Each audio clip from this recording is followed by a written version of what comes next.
नमस्कार। आज संधि प्रकरण के अंतर्गत हम गुण संधि की चर्चा करेंगे। आप लोगों को गुण संधि तैयार करनी है, परीक्षा के लिए उपयोगी है। इसके उदाहरण और विग्रह परीक्षा में दिए होते हैं और आपको बताना होता है कि संधि कौन सी है, तो इस पर ध्यान दीजिए। कक्षा 11 और 12 सामान्य हिंदी दोनों के अंतर्गत ये चीज आती है। ये प्रकरण आता है जिसमें गुण संधि, दीर्घ संधि, अयादि संधि और यण संधि 4 संधियां होती हैं। तो आज गुण संधि पे चर्चा होगी।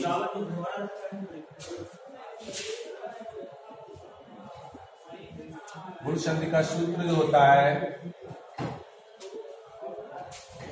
आद गुणा होता है। अभी इसमें भी चर्चा करेंगे कि आद गुणा क्या होता है, आद गुणा का मतलब क्या होता है। पहले हम इसकी हिंदी में थोड़ी व्याख्या समझ ले। जब ह्रस्व या दीर्घ आ के बाद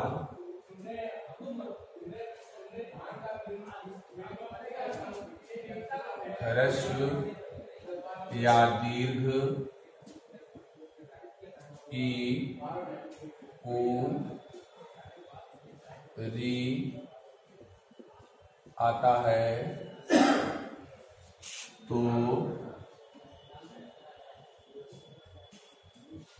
दोनों मिलकर क्रमशः ए ओ और हो जाता है।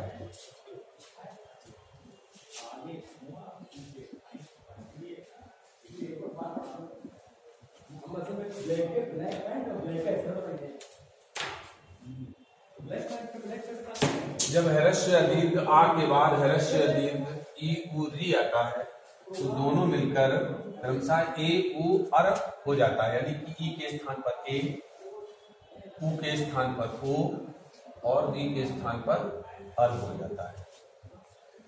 उदाहरण देखें हम। रमा प्लस ईस बराबर रमेश हुआ।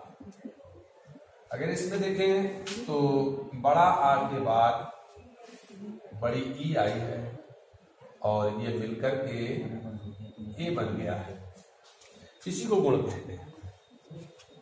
दूसरा महा प्लस ईस बराबर महेश। इसमें भी आ प्लस ई बराबर ए हुआ है। इसके बाद में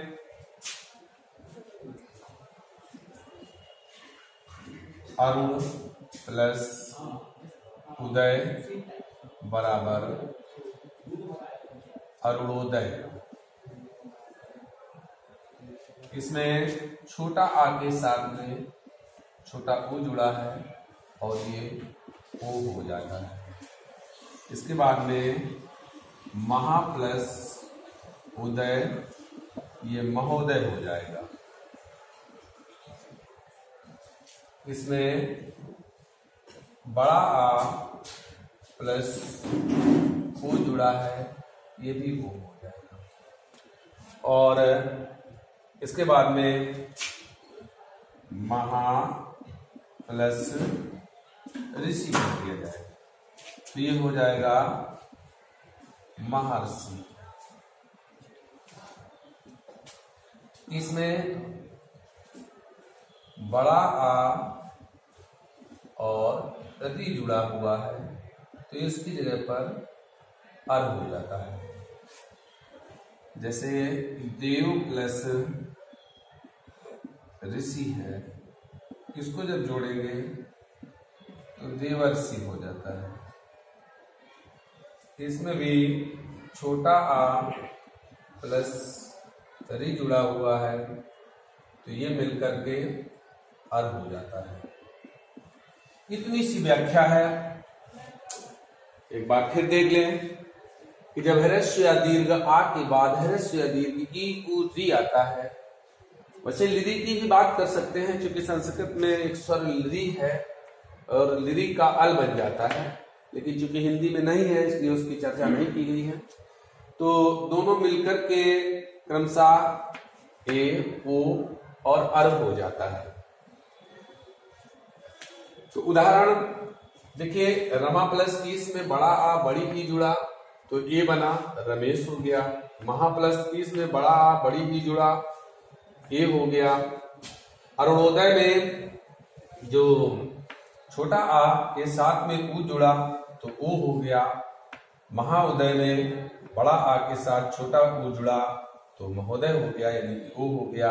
महाप्लस ऋषि तो आ के साथ में री जुड़ा तो आर बन जाता है, इसलिए महार्षि। महार्षि में जब आर निकलता है तभी सी आता है। इसके बाद उसी तरह से देव प्लस ऋषि में देवर्षि बन जाता है। तो ये संधि गुण संधि है। अब इस पर थोड़ी हम चर्चा करेंगे कि ये आद गुणा फार्मूला क्यों है। आद गुणा का मतलब होता है, पहले तो गुण देखेंगे। गुण होते हैं तीन, गुण होते हैं तीन, आ, ए और ओ, ये तीन गुण होते हैं।